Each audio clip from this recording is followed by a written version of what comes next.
Hola Facebook, ici Valérie, j'espère que vous allez bien.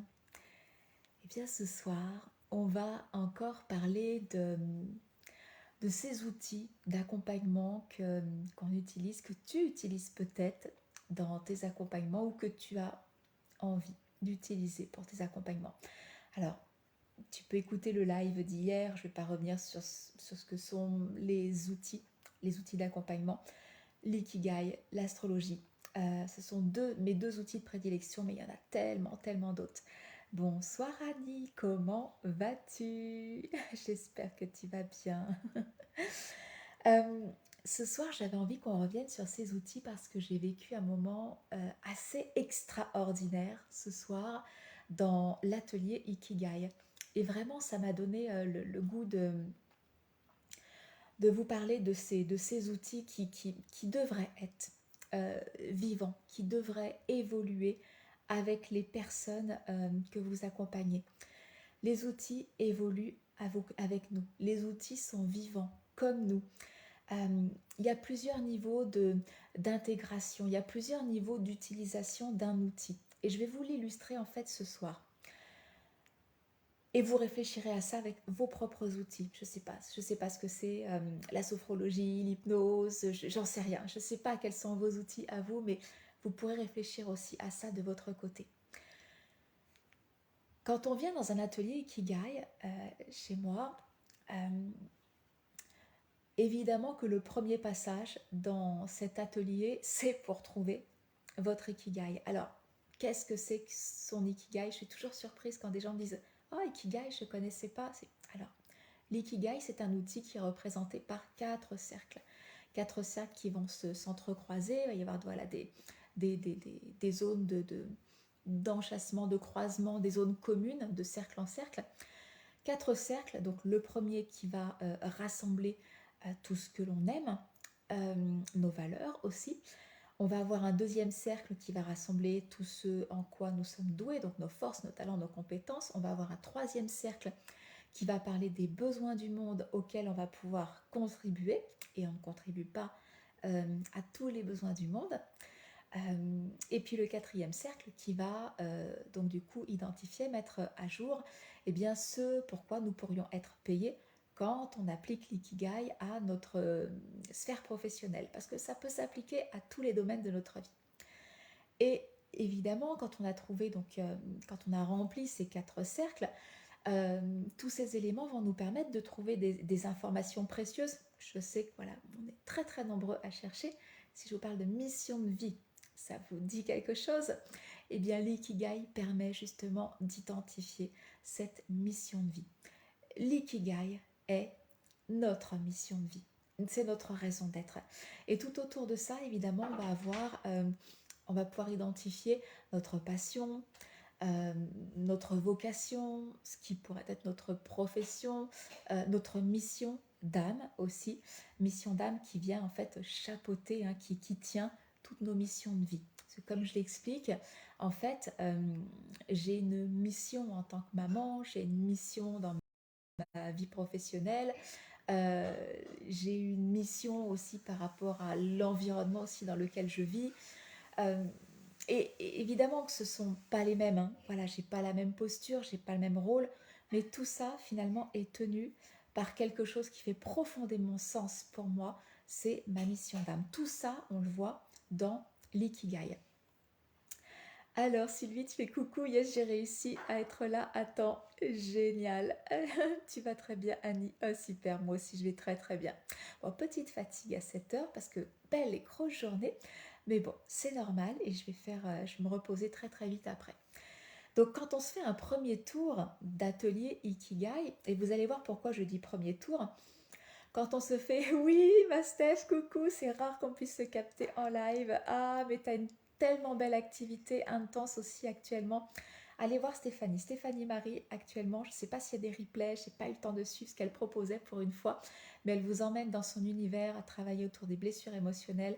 Euh, Personne n'en parle comme elle en parle. Elle vous offre, je crois, c'est toute une semaine des lives gratuits et vraiment, elle va vous embarquer.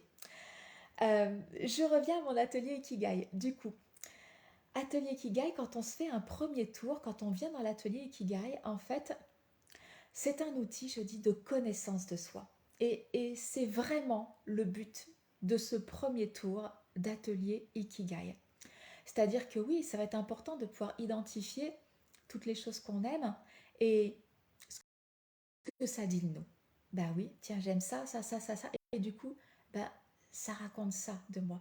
C'est important aussi d'aller retravailler sur nos valeurs. On va travailler sur nos valeurs fondamentales parce que vous allez être surpris. Vous allez être surpris si jamais vous participez à un atelier avec moi, vous allez être surpris parce que il y a des valeurs dont on a hérité. Alors, elles ne sont pas toutes à jeter, mais vous allez voir qu'il y a des valeurs qu'on a fait nôtres et qui finalement ne nous parlent pas plus que ça, quoi. Donc, on pourra faire la distinction entre voilà, les valeurs héréditaires, les valeurs qui sont vraiment les nôtres, les valeurs éducationnelles, hein, et puis on fera le tri. On arrivera à faire le tri entre ce que l'on garde et ce qui est vraiment, ce qui constitue vraiment notre socle de valeurs à nous. On va aller identifier aussi évidemment nos talents, nos compétences et nos forces. Trois éléments qui ensemble vont mettre bien à mal tous les syndromes de l'imposteur. Parce que vous allez vous rendre compte qu'il y a une chance sur, j'ai ressorti le chiffre tout à l'heure, je m'en souviens plus, une chance sur 1 million, je crois. Une chance sur 1 million, non, une chance sur 5 millions qu'il y ait quelqu'un qui propose exactement la même chose que vous. Une chance sur 5 millions. Et ça, on le voit dans le jour 2 de l'atelier Ikigai. Et puis, évidemment, on va aller identifier cet endroit du monde où vous seriez à votre place. Hein, trouver sa place, c'est une quête, je trouve, qui nous anime tous. Trouver sa place et depuis cette place, comment je vais pouvoir contribuer au monde à partir de qui je suis. Et évidemment, dans cet espace-là, vous allez pouvoir mettre en œuvre des projets de cœur pour lesquels vous allez pouvoir être rémunéré. Donc ça, c'est un premier tour d'atelier Ikigai. Et puis évidemment, on va pouvoir identifier les 4 axes de votre boussole, hein, vos 4 verbes. Quelle est votre passion, votre mission, quelle est votre vocation, quelle pourrait être votre profession. Et tout ça, on va l'identifier avec des verbes parce que le verbe n'enferme pas. Vous allez voir que vous allez pouvoir vivre ces 4 verbes de façon tellement, tellement, tellement multiple. Donc ça, c'est premier tour d'atelier Ikigai. Et vous avez bien entendu que non seulement on va trouver ces verbes, hein, les 4 axes de votre boussole, et puis évidemment le cœur de votre boussole, votre Ikigai, votre raison d'être, votre mission de vie professionnelle, mais en même temps, comme vous repartez avec des projets de cœur à réaliser, bah forcément, il y a quelque chose qui va émerger derrière ça. En tout cas, j'ai retravaillé l'atelier Ikigai pour plus qu'il se vive en 3 jours, mais en 4 jours, pour pouvoir initier chez vous eh bien, ce désir, cette envie de mettre en place un projet de cœur, pour pouvoir commencer à incarner votre Ikigai. Et la magie commence là.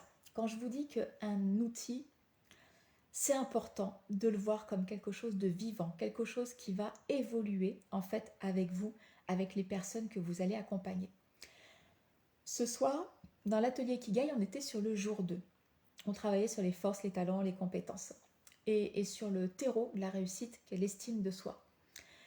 Et c'était pas son premier atelier Ikigai, elle revenait. Parce que quand vous intégrez un atelier Ikigai, en fait, je vous offre la possibilité de revenir autant de fois que vous voulez. Pourquoi?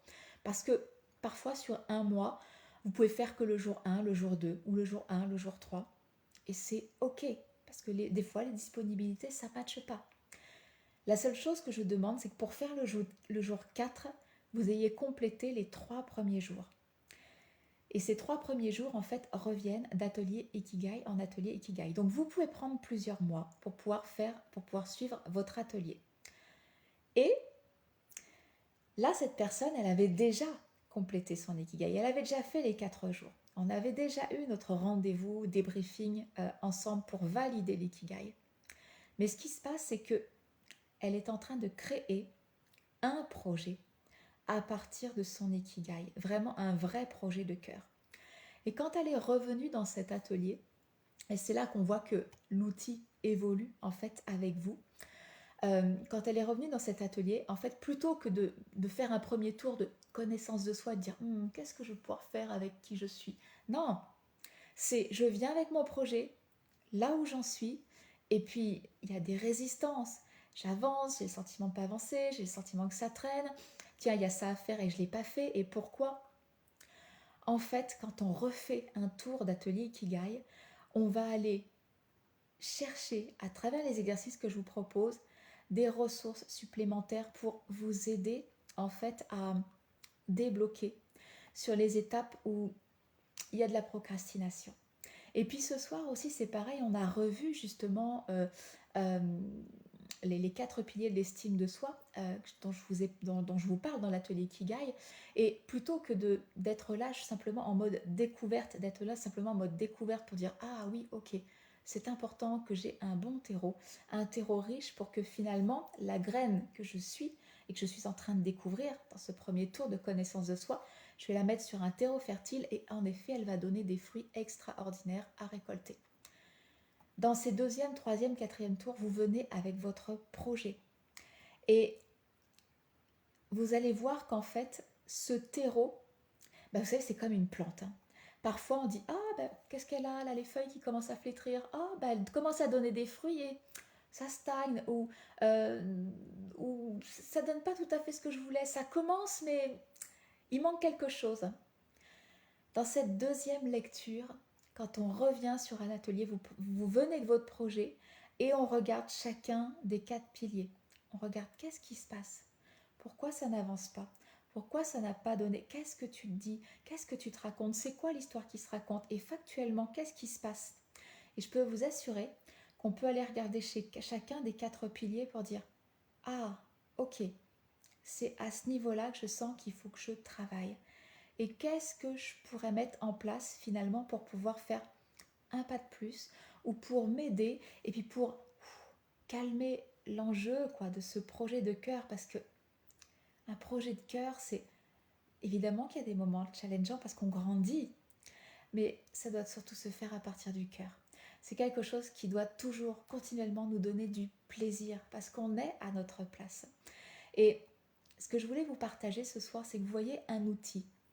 On peut l'utiliser donc du coup simplement. Alors je ne sais pas, qu'est-ce que vos outils à vous permettent de faire. Moi, j'utilise que des outils de connaissance de soi parce que c'est mon axe d'accompagnement. Peut-être que vous avez des outils qui permettent de transformer quelque chose dans la vie de vos clients. Eh bien, quel serait le premier niveau en fait d'intégration, d'expérimentation de l'outil que vous proposez? Voilà. Premier tour, première expérimentation de l'outil, ça va permettre déjà de faire ça et vous le nommez. Ok. Parce que je peux vous assurer que déjà, nous, quand on maîtrise les outils, quand on a l'habitude de travailler avec, on a l'impression que ça y est, c'est bon. Et on ne se rappelle pas des tout premiers pas qu'on a fait avec les outils. On a du mal à oublier ces tout premiers petits pas. Et c'est tellement important de proposer des expériences qui fassent faire des petits pas aux gens. Parce que si le pas il est trop grand, si la marche elle est trop haute, ça va pas le faire. Ou ils vont abandonner, ou ils vont se dire avec moi ça marche pas. Alors que c'est pas vrai. Ça fonctionne. Il faut juste parfois faire des petites marches intermédiaires. Donc premier niveau d'utilisation de votre outil. Qu'est-ce qui va permettre? Ok. Et puis après c'est une fois que j'ai atteint quelque chose avec cette première expérimentation de l'outil, et là en l'occurrence avec l'ikigai, c'est connaissance de soi. J'ai découvert la graine que j'étais. Je vais pouvoir me mettre en terre, je vais pouvoir semer quelque chose, semer des projets. Quand je fais un deuxième tour d'atelier ikigai, je viens en connaissance de qui je suis, mais surtout je viens avec un projet de cœur. Et ça c'est extraordinaire, parce que du coup l'outil vient vous accompagner dans la mise en œuvre en fait du projet. Et vous, vos outils, ce sont des outils de transformation. Eh bien, cette première transformation que vous avez permise, qui est peut-être pas grand-chose. Ça peut être, c'est pas forcément la transformation, ça peut être simplement, l'outil peut permettre peut-être à vos clients de prendre conscience de la problématique. C'est tellement énorme, vous savez. Souvent, on tourne en rond dans notre bouillasse, mais on n'a même pas conscience de ce qui crée toute cette bouillasse. Eh bien, si votre outil, c'est un outil de transformation, peut-être que la première utilisation, ce serait de faire prendre conscience de la bouillasse dans laquelle, là, on barbote. Et du coup, forcément, c'est ah, tout d'un coup, j'ai compris là ce qui mijotait et qui n'est pas terrible. Si je réutilise le même outil, ben je viens en connaissance de cause, là, de la mélasse là, que je suis en train de faire mijoter là, depuis combien de temps. Ok. Et l'outil va me permettre de, peut-être d'enlever un peu de cette mélasse, de purifier un petit peu le truc qui est en train de bouillir. Vous voyez ce que je veux dire? Nos outils, ils doivent être vivants et, et suivre l'évolution en fait des personnes que l'on accompagne. Et pour ça, je l'ai déjà dit, je le répète, mais ça demande tellement d'incarner l'expérience que vous proposez. Parce que si vous vivez vos programmes, si vous les incarnez, évidemment que vous êtes passé par ce premier pas. Et plus vous allez utiliser l'outil pour vos propres défis personnels, pour votre évolution personnelle, forcément, vous allez monter les petites marches et comprendre en fait tous les niveaux d'utilisation d'un seul et même outil. Souvent, je vois dans des accompagnements, quels qu'ils soient, que ce soit individuel ou collectif, je me rends compte que souvent vous vous dites, et je me suis dit aussi, mais je suis pas assez, ou j'ai pas assez, ou j'ai que ça à proposer. Et en fait, c'est que vous n'avez même pas conscience de la valeur, en fait, déjà de qui vous êtes, et de toutes les façons que vous pouvez utiliser un seul outil. Alors, comme je sais que pour la plupart d'entre vous, vous n'avez pas un seul outil, mais vous avez plusieurs outils, parce qu'en plus vous êtes des acheteurs compulsifs de formation, ah oui, quand on croit qu'on n'est pas assez, on achète, on achète, on achète. Si vous gardez seulement deux outils, les deux avec lesquels mais vous avez pris un pied, mais juste extraordinaire, magistral, astronomique, et puis amusez-vous à les combiner. Commencez déjà à proposer des choses uniques. C'est ce que je vous expliquais hier quand je vous disais mes deux outils de prédilection sont l'ikigai et l'astrologie. Et je vous ai raconté comment je pouvais combiner aussi les deux. Amusez-vous, amusez-vous et vivez avec vos outils, expérimentez-les parce que chacune des marches que vous allez comprendre, ce sera toujours un nouveau niveau d'accompagnement que vous allez pouvoir proposer. Voilà ce que je voulais vous partager ce soir. Et croyez-moi, vous êtes vraiment assez, tellement assez. Si vous voulez participer, donc du coup, à un atelier Ikigai, alors on a vécu les 2 premiers soirs de l'atelier. Lundi soir, on vit la 3e soirée. On va travailler sur les besoins du monde. Quelle est notre place? C'est ça. À quel endroit du monde on peut contribuer et avec quoi? Vous pouvez intégrer l'atelier Ikigai directement au 3e jour. C'est complètement OK parce que c'est une autre histoire qu'on va raconter. C'est une autre histoire sur laquelle on va travailler. Rien à voir avec le jour 1 et le jour 2. En revanche, vous ne pourrez pas faire le jour 4 tout de suite parce qu'il faudra faire les jours 1 et jour 2 avant. C'est pas grave, vous pourrez faire au mois d'octobre. Je vous donnerai les prochaines dates très rapidement. Je vous ai mis le lien au-dessus de cette vidéo, en dessous, ça dépend où vous regardez. Et si le cœur vous en dit, eh bien, bienvenue parmi nous pour un peut-être premier tour d'atelier Ikigai. Je vous embrasse très fort. Steph, tu dis ou plusieurs années, pourquoi? Plusieurs pour l'Ikigai. Oui, mais tu sais, moi ça fait 5 ans que je travaille avec mon Ikigai. Et évidemment qu'à un moment donné, ça bouge plus. Et puis il y a des moments de notre vie où on vit telles évolutions que ça bouge. Alors ça change pas du tout au tout, mais quand ça bouge, là c'est le mot juste, c'est plutôt ça s'affine. Ça s'affine. On est en train de régler la station là. la station radio. Et coucou Céline, j'avais pas vu que t'étais passée, ma belle Céline. Bon, sur ce, je vous laisse, je vous embrasse très très fort et je vous dis à demain.